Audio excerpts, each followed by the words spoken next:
제가 계속해서 이제 에베소서에 있는 말씀을 전하고 있는데 에베소서의 말씀을 전하면서 제 마음속에 많은 은혜를 받습니다. 여러분, 사도 바울이라고 하는 이 인물이 예수 그리스도를 핍박하던 사람에서 예수 그리스도를 전하는 사람으로, 예수 그리스도를 모욕하고 조롱하던 사람이 이제는 예수 그리스도를 위해서 그의 전생애를 내맡기고 나라와 나라를 돌아다니면서 복음을 전하는 그러한 모습 가운데 오늘 에베소서의 말씀은 사도 바울은 그 예수님 때문에 어떻게 된 거예요? 지금 로마의 감옥에 갇히게 되었습니다. 사랑하는 예수님 때문에, 그분을 설교하고 그분을 증거한 것 때문에 그는 로마의 감옥에 갇히게 되었습니다. 감옥에 갇히면 어떻습니까? 감옥에 갇히면 매우 실망하고 낙담하기가 쉽습니다. 그러나 사도 바울은 어떠했어요? 실망하거나 낙담하지 아니하고 그 감옥에 있으면서도 그가 섬기는 하나님으로 인해서 기뻐하고 찬양하는 사도 바울의 모습을 보게 됩니다. 자, 어떻게 하면 그렇게 절망적인 상황에서도 그에게 하나님으로 인해서 기뻐하고 또 찬양할 수 있었을까? 그 믿음이 바로 살아있는 진짜 믿음이기 때문에 그렇습니다. 인간적으로는 에베소 교인들도 사도 바울의 그 갇혀있는 모습으로 인해서 염려하고 기도하고 있는데 오히려 그들을 향해서 찬송하리로다. 하나님께서 주 예수 그리스도 안에서 우리에게 주신 하늘에 속한 모든 신령한 복으로 인해서 하나님을 찬송하라고 하면서 살아있는 믿음의 실증을 허락해 주시고 있습니다. 오늘 이 시대에 우리가 살아있는 생명의 하나님의 말씀을 믿고 그 말씀을 경험하고 그 말씀이 내 안에서도 여전히 성령으로 역사하는 그러한 경험을 갖는 것은 얼마나 귀한 경험인지 모릅니다. 감옥에서 실망하고 낙담하는 것이 아니라 오히려 그러한 가운데서도 하나님 때문에, 하나님께서 그의 소망이 되셨기 때문에 기뻐하고 감사하고 하나님을 찬양했던 것처럼 오늘 우리에게도 동일하신 그 하나님께서 예수 그리스도 안에서 하늘에 속한 모든 신령한 복으로 우리의 삶을 채우셨습니다. 우리 중화동교회 성도님들도 여러분의 삶의 환경이 어떠한 형편에 처하든지 하나님께서 나의 소망이 되시고 하나님께서 나의 구주가 되심을 인해서 항상 기뻐하고 하나님을 찬양할 수 있는 그러한 산 믿음의 성도들 되기를 주의 이름으로 축원하겠습니다. 오늘은 에베소서 2장에 있는 말씀을 통해서 사도 바울이 그 감옥에서도 그에게 소망이 되시고 희망이 되신 예수 그리스도가 어떠한 분이신지, 그래서 오늘 에베소서 2장을 통해서도 이제 그 하나님을 찬양하고 그 불편한 가운데서도 희망 가운데서 기뻐할 수 있었던 이유가 무엇인지 설명하고 있습니다. 그래서 오늘 성경 본문은 에베소서 2장 1절부터 10절인데요. 이 말씀의 제목을 죄로 죽었던 너희를 살리셨도다, 이렇게 제목을 정해봤습니다. 오늘 부제목으로 붙인다고 하면 하나님께서 베푸신 구원의 은혜입니다. 하나님께서 베푸신 구원의 은혜.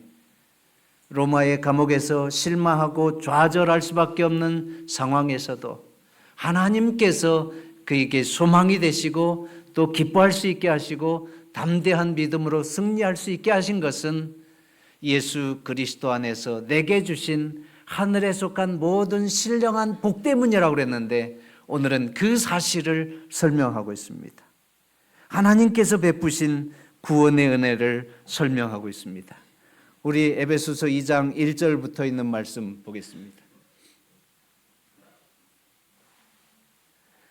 에베소서 2장 1절 다 함께 좀 읽어보겠습니다. 너희의 시작.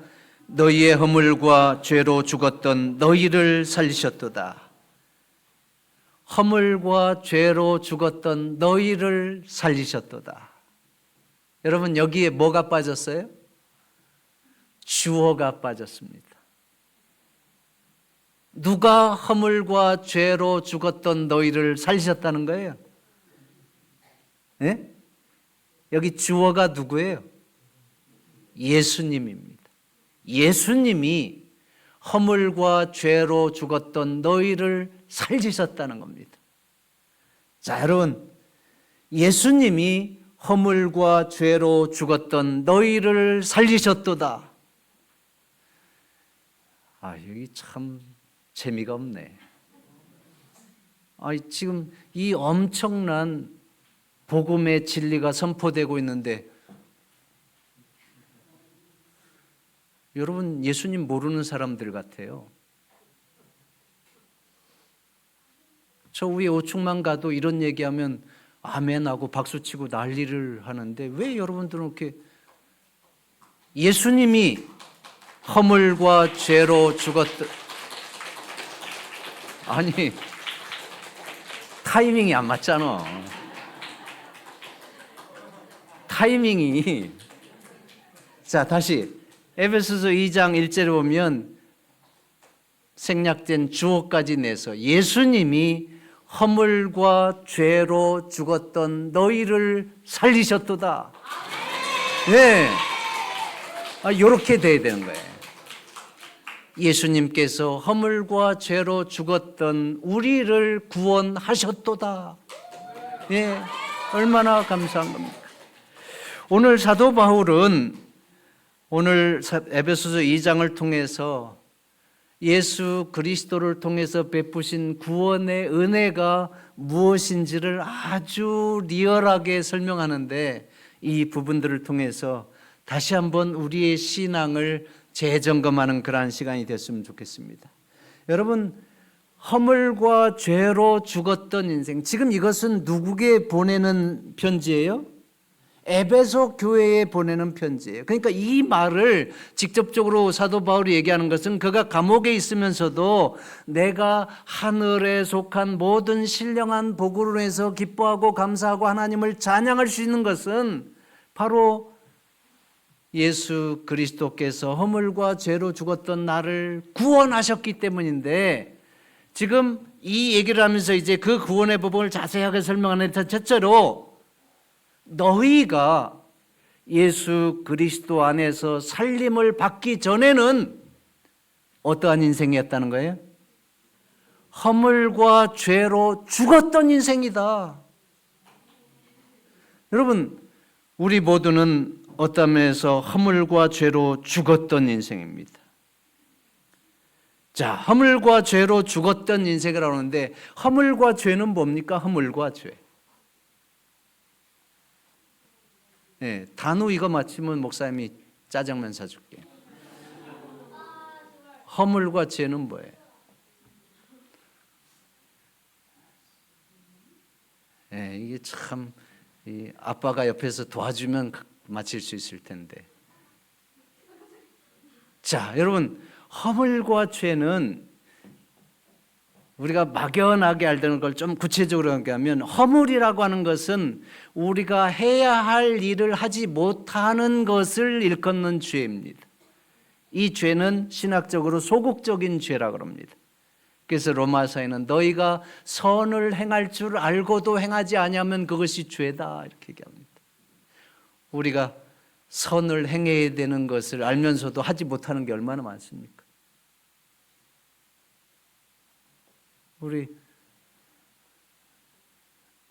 우리 송나은 오늘 오면서 교회 앞에 보니까 담배꽁초가 버려져 있는데 저걸 주워야 되는데 그냥 가자.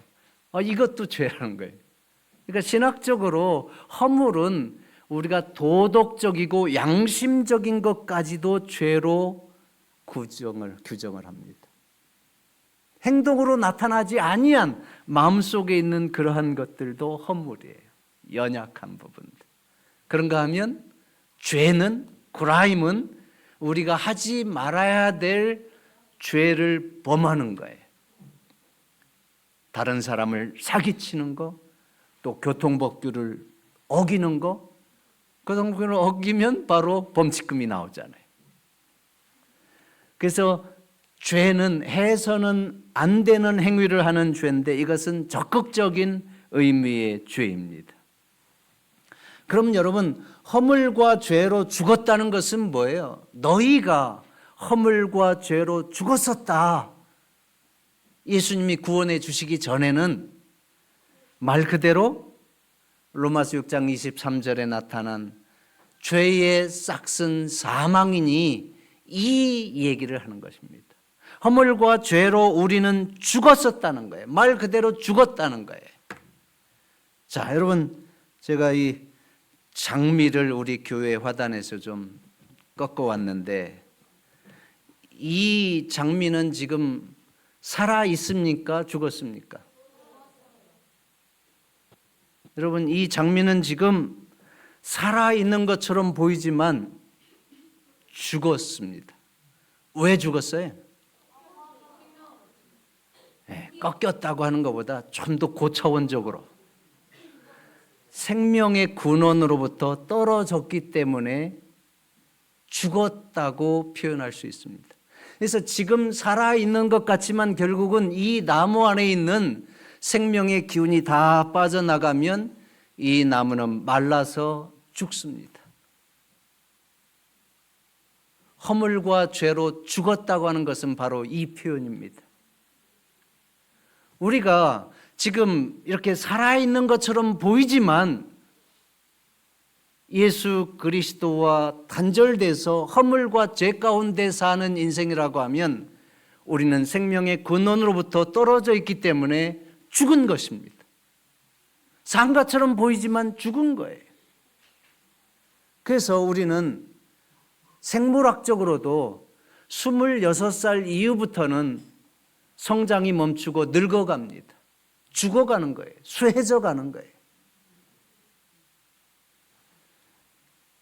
하나님께서 우리에게 부여해 주신 생명의 기운이 다 없어지면 죽는 것입니다. 우리가 생명의 근원과 다시 연결되기 전에는. 그래서 허물과 죄로 죽었다고 하는 것은 바로 이러한 의미입니다. 그래서 사도 바울이 에베소 교인들에게 구속의 은혜를 설명하면서 허물과 죄로 죽었던 너희라고 지적하는 것은 지금 에베소 교인들의 어떠한 상태를 얘기하는 거예요? 에베소 교인들이 예수님을 믿기 이전의 상태에 대해서 지금 설명하면서 내가 그러한 상태에서 그리스도 안에서 구원을 받았기 때문에 또 예수 그리스도 안에서 하늘에 속한 신령한 모든 복을 받았기 때문에 그러한 절망적인 상태에서도 하나님이 내 소망을 되심을 인하여 그는 그 믿음에 담대함을 얻고 기뻐하고 하나님을 찬양할 수 있었던 것입니다. 그래서 오늘 이 말씀을 정리하면 허물과 죄로 죽었다고 하는 것은 무엇을 의미해요? 에베소 교회 성도들이 하나님을 믿기 이전의 인생을 의미하는 것입니다.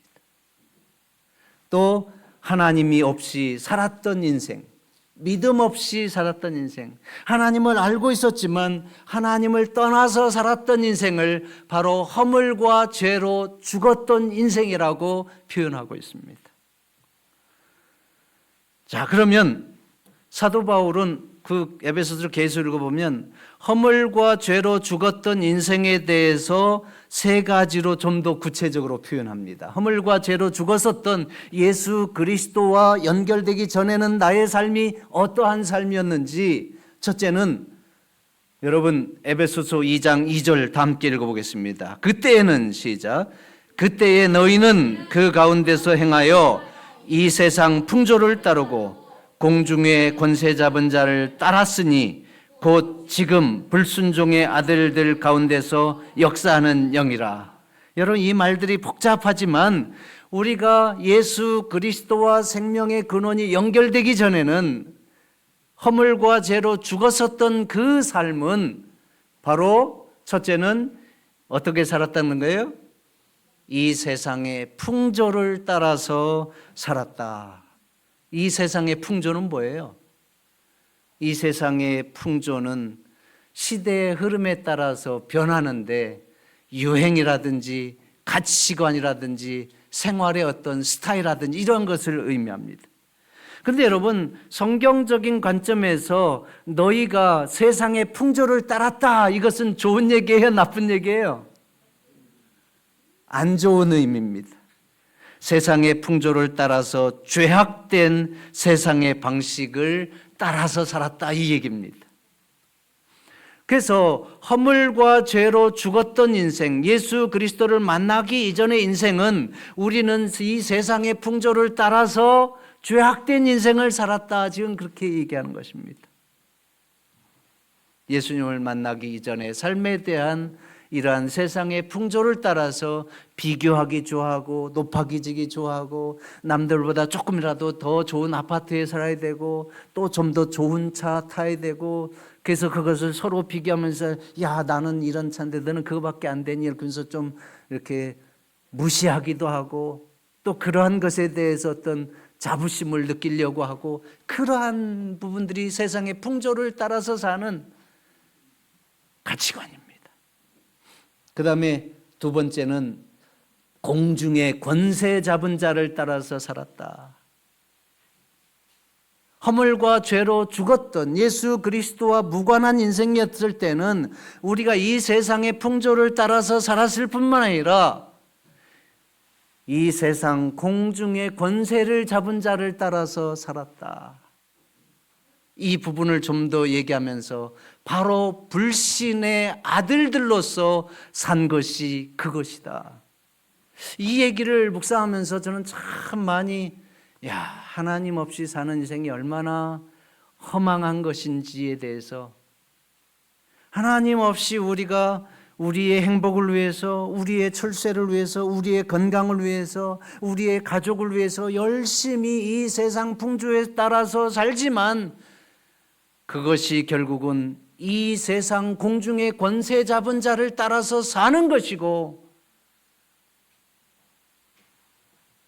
불순종의 아들들로 사는 것이라고 말씀하고 있습니다. 그러면서 마지막에는 육체의 욕심을 따라서 살았다. 당연하죠. 우리가 하나님과 단절되어 있고 하나님을 떠나서 살고 허물과 죄로 죽었던 인생은 당연히 육체의 욕심을 따라서 살 수밖에 없는 것입니다.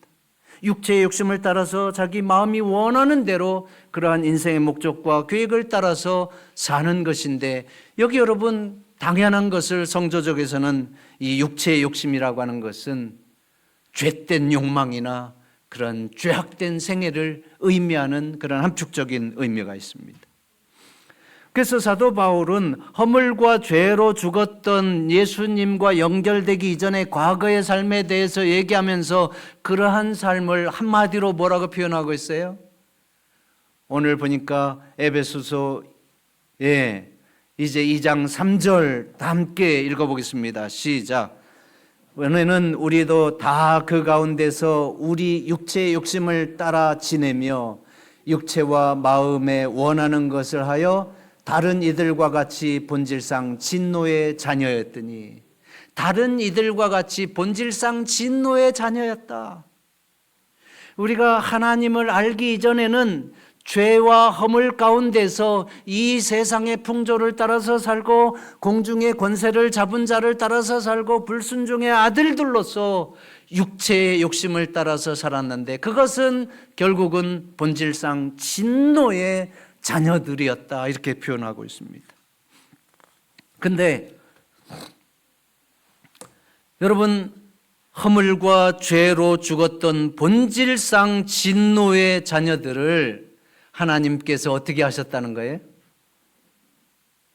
하나님께서 본질상 진노의 자녀였고 허물과 죄로 죽을 수밖에 없는 죄인이었던 우리들을 살리셨다, 구원하셨다, 그 얘기를 지금 하기 위해서 이 사도 바울이 에베소 교인들에게 이렇게 편지하는 것입니다.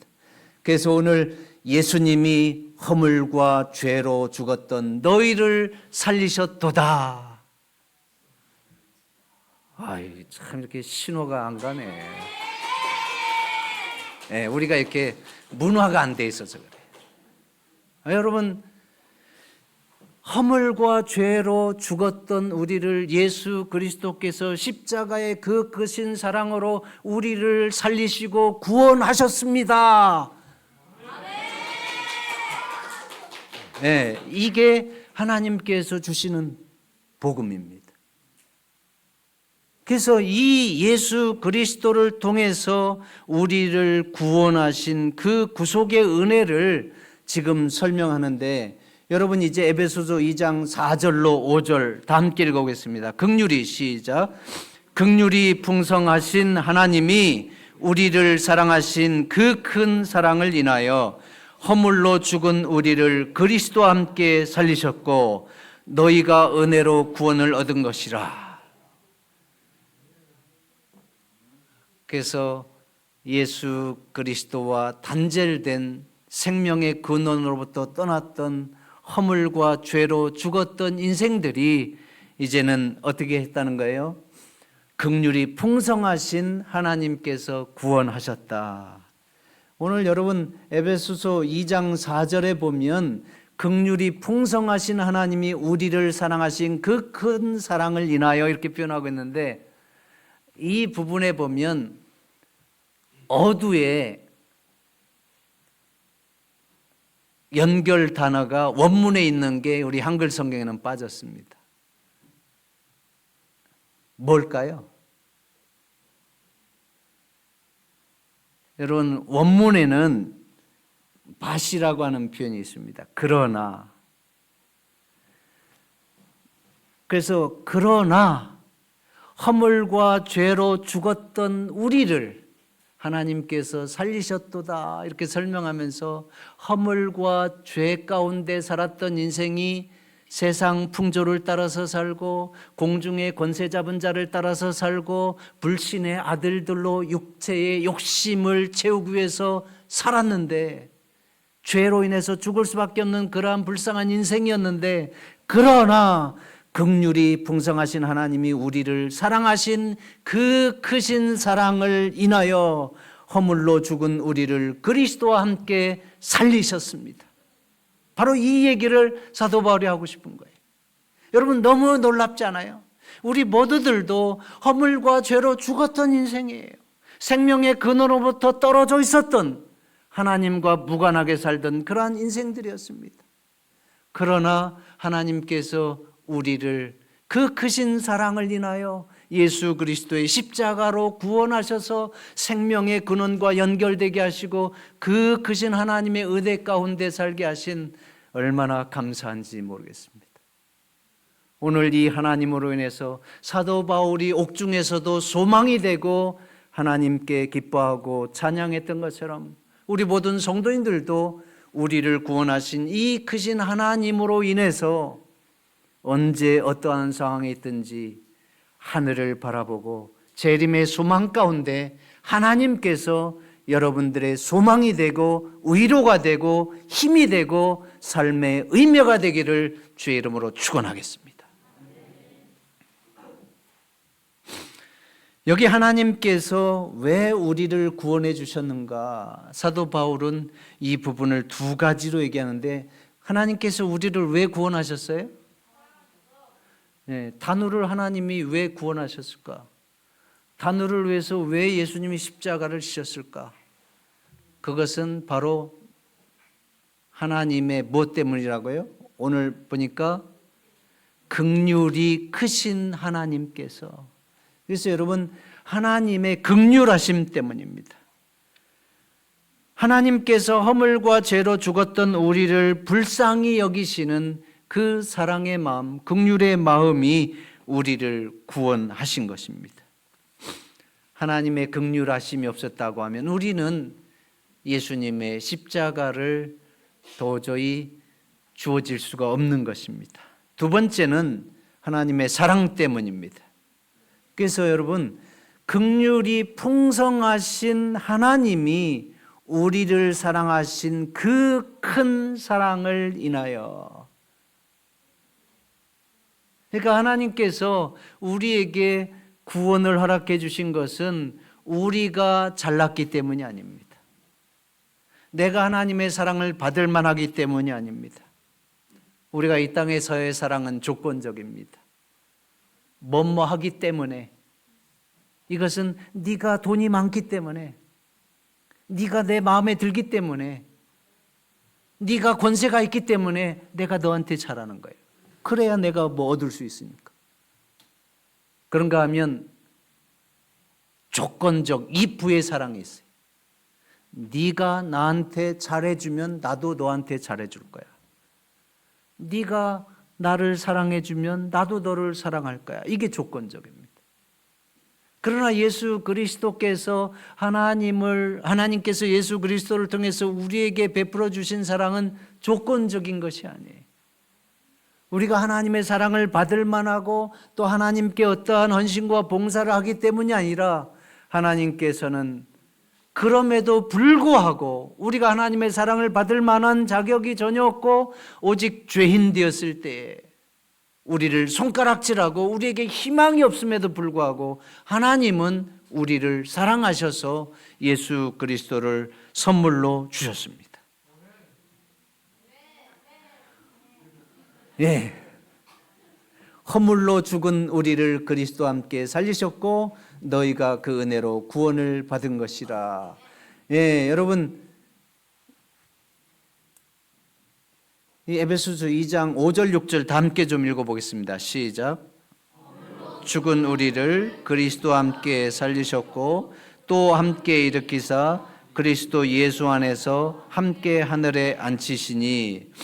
예, 여기 에베소서 2장 이제 이 구속의 경륜을 설명하면서 하나님께서 에베소 교인들 또 허물로 죽었던 그리스도인들을 구원하는 구속의 과정에서 사도 바울이 설명할 때에 죽은 우리를 그리스도와 함께 살리셨고 또 함께 일으키셨고 또 예수 안에서 함께 하늘에 앉히시니, 이 표현은 상당히 중요한 실제적인 복음의 현주소입니다.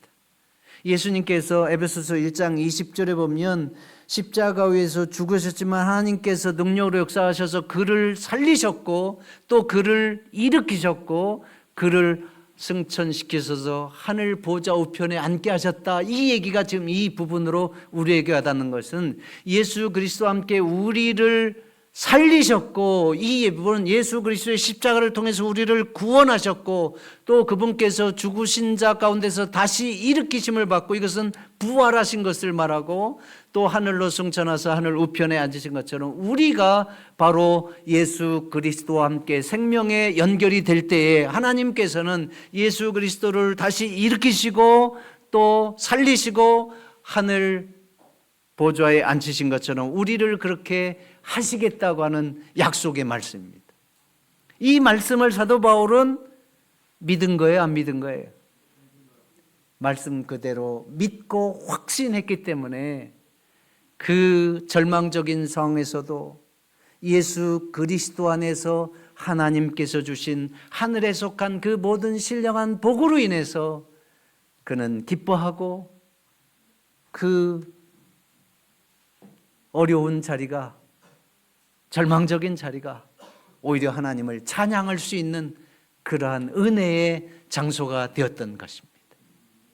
우리의 마음속에 그 복음을 품은 사도 바울이 믿음으로 담대하게 승리한 것처럼 여러분들도 예수 그리스도와 생명의 관계로 연결될 때에 허물로 죽었던 우리가 하나님의 구속의 복음의 약속 그대로 우리를 그리스도와 함께 다시 살리시고 또 그리스도와 함께 일으키시고 그리스도와 함께 하늘 보좌에 앉게 하신다고 하는 이 약속의 말씀을 그대로 믿으시게 되기를 간절히 바랍니다.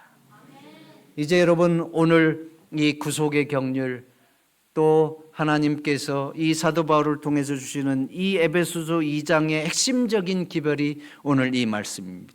에베소서 2장 8절 너희가 다 함께 읽겠습니다. 시작. 너희가 그 은혜를 인하여 믿음으로 말미암아 구원을 얻었나니 이것이 너희에게서 난 것이 아니요 하나님의 선물이라.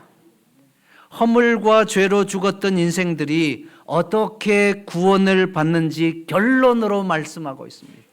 너희가 그 은혜를 인하여 믿음으로 말미암아 구원을 얻었나니 이것이 너희에게서 난 것이 아니요 하나님의 선물이라. 얼마나 감사한 말씀인지 모르겠습니다. 허물과 죄로 죽었던 인생들이 어떻게 구원받을 수 있는지를 한마디로 말씀하고 있습니다. 그 은혜를 인하여 믿음으로 말미암아 구원을 얻었다. 은혜라고 하는 것은 무엇입니까? 전혀 받을 자격이 없는 사람에게 하나님께서 베푸시는 사랑입니다. 다른 말로는 선물입니다. 그래서 하나님께서 전혀 받을 자격이 없는 우리에게 예수 그리스도를 통한 구원의 선물을 주셨는데 그것을 우리가 어떻게 하면 우리의 것이 되는 거예요? 그것을 내가 받으면 내 것이 되는 거예요. 이 받는다고 하는 것을 신앙적인 용어로 또 이 말씀에서 뭐라 그래요? 믿는다 그래요. 믿는다. 우리의 마음속에 업섹트하고 받아들이고 빌리브하는 거, 믿는다. 그래서 여러분, 하나님께서 주시는 그 구원의 선물, 예수 그리스도를 통해서 주시는 그 크신 은혜를 이렇게 좀 저는 정리하고 싶어요. 하나님께서 주시는 은혜는 바로 다른 말로는 예수 그리스도이시고, 예수 그리스도는 다른 말로 우리의 구원이시고, 그것은 하나님의 선물입니다. 이것을 우리가 마음속에 참된 하나님의 약속으로 받아들일 때 우리는 요한복음 3장 16절에 복음이 내 것이 되는 것입니다. 하나님이 세상을 이처럼 사랑하사 독생자를 주셨으니 누구든지 저를 믿는 자마다 영생을 얻게 하려 하심이라. 요한복음 1장 12절 영접하는 자 곧 그 이름을 믿는 자들에게는 하나님의 자녀가 되는 권세를 주셨으니, 이게 여러분 우리의 어떠함 때문이 아니고 전적으로 하나님의 그 크신 은혜를 인하여 믿음으로 말미암아 구원을 받는 거예요. 감사하지 않습니까? 어메이징입니다. 하나님은 그 크신 사랑으로 우리를 구원하셨습니다.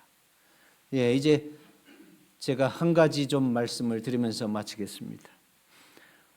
샌프란시스코에 있는 차이나타운에서 중국인 그 형제에 대한 얘기입니다. 실제로 있었던 사건인데, 여러분,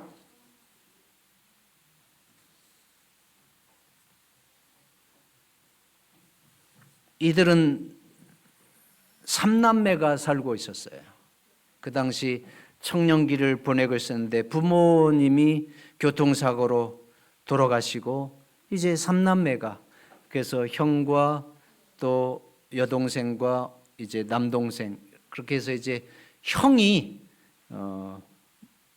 목공일을 하면서 가구를 만들고 또 교회에 필요한 나무 십자가를 만들고 또 그러면 이 소품 십자가들을 만들고 이렇게 해서 동생들을 먹여 살렸습니다.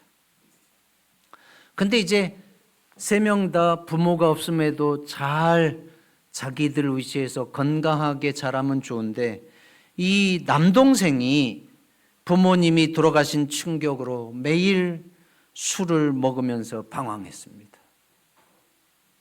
부모님이 돌아가시면서 그 충격으로 방황하기 시작했어요. 더 큰 문제는 도박에 빠지게 됐습니다. 여러분, 이 차이나타운 이런 데에는 도박판, 그 다음에 어떤 갱들 이런 게 상당히 그 연결되어 있거든요. 과거에 보면. 근데 이제 이 도박에 빠지면 그게 중독이잖아요. 그래서 우리도 정선에 있는 카지노 이런 데 가면 그 도박에 빠져갖고 그냥 완전히 인생을 허비하는 사람들 많고 이렇게 한다고 하는데, 도박을 멈추도록 하기 위해서 형은 많은 노력을 합니다. 근데 도박에 빠져서 동생이 빠져나오질 못해요. 도박에 가서 돈을 잃고 또 싸우고 터지고 또 싸우고, 그래서 경찰에 연행되어 가면 그 동생을 형이 가서 이렇게 해결하고 찾아오고, 그러한 일들이 여러 번 있었습니다. 형은 동생이 이 도박의 유혹에서 빠져나오도록 하기 위해서 많은 노력을 했지만 소용이 없었어요. 결국 이 형이 내린 결론은 동생에게 더 이상 이제 돈을 주면 안 되겠다. 그래서 용돈이고 뭐고 아무것도 주지 않았어요. 돈이 없으면 못 가니까. 근데 이제 정말 돈이 없으니까 도박판에 못 가는 겁니다. 근데 이 동생이 형을 얼마나 괴롭히는지, 그냥 도박판에 한 번만 갈 수 있도록 도와달라고 애걸복걸하는 것입니다. 형 마지막이야, 한 번만 갔다 올게. 얼마나 괴롭히는지 이 형이 마지못해서 그래 마지막이라고 하니까 너 약속 지켜. 그래서 돈을 줘서 보냈는데 그날 이 도박판에 가서 동생은 정말 운이 좋게도 돈을 땄습니다. 그래서 돈을 따가지고 집에 돌아오는데 그 밤길에 깡패들이 돈을 딴 그 뒤를 쫓아서 길에서 이제 싸우게 된 거예요. 그래서 싸우다가 이 동생의 공격으로 깡패 중에 한 명이 죽고 또 이 동생도 피투성이 된 상태로 집에 그냥 겨우 들어왔는데 그 모습을 본 형은 뭔가 큰 일이 일어났다고 하는 것을 직감했어요. 근데 아니나 다를까 이 동생이 절망 가운데서 이야기하는 것은 길에서 이러한 일이 있었고 자기가 한 사람을 죽였다. 여러분, 이 일을 어떻게 해결할 수 있습니까? 그래서 도저히 방도를 못 찾고 있는 그때 이미 밖에서는 경찰들이 그 집을 포위하고 이제 스피커로 얘기하는 것입니다. 빨리 나오라는 것입니다. 이제 동생은 피가 묻고 그 옷을 입은 상태로 이제 절망한 상태로 나가면 이제 사형을 저질렀으니까 그 당시에는 걔도 이제 죽는 거예요. 사형수가 되는 거예요. 근데 그 동생이 나가려고 할 때 형이 그 동생을 딱 맞고서 동생의 옷을 벗기고 형이 동생 옷을 입습니다. 그리고 손에 나무 십자가 하나를 쥐어주고 이 동생을 대신해서 형이 밖으로 달려나갑니다. 근데 경찰은 멈추라고 했는데 이 형은 뭐 아무런 정신이 없으니까 그냥 달려나가는데 이 경찰들은 그것을 전혀 다른 의도로 생각하고 사격을 가해서 그 형은 그곳에서 죽게 됩니다. 근데 여러분, 경찰이 나중에 보니까 동생이 죽은 것이 아니라 누가 죽은 거예요? 형이 죽은 거예요. 그래서 동생을 다시 연행해서 이제 동생을 수사를 하고 동생이 재판을 받게 되는데 보니까 이 형이 동생을 얼마나 사랑하고 그 모든 것들이 드러나면서 이제 배심원단에서 그 사실을 알게 되고 이 형이 동생을 위해서 대신 죽었고 또 이 죄의 값을 대신 지불했으니 이 동생은 사면해 주자. 그렇게 해서 이 동생이 진짜 사면을 받았습니다. 그래서 이 일로 동생은 형이 죽고 본인이 극적으로 살았는데 그 일 이후에 동생의 삶은 완전히 바뀝니다.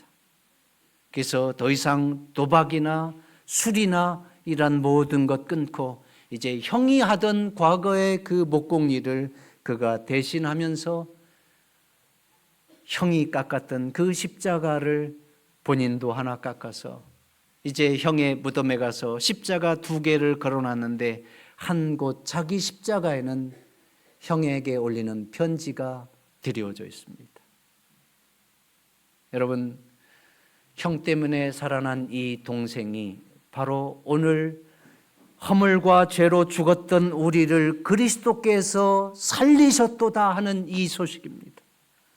예수 그리스도 안에서 우리가 하나님의 은혜로 살아나서 하나님의 자녀가 되는 특권을 누리고 구원받은 재림의 소망 가운데 살게 된 그 크신 은혜를 인해서 하나님 앞에 감사하고 찬양하시면서 사시게 되기를 간절히 바랍니다.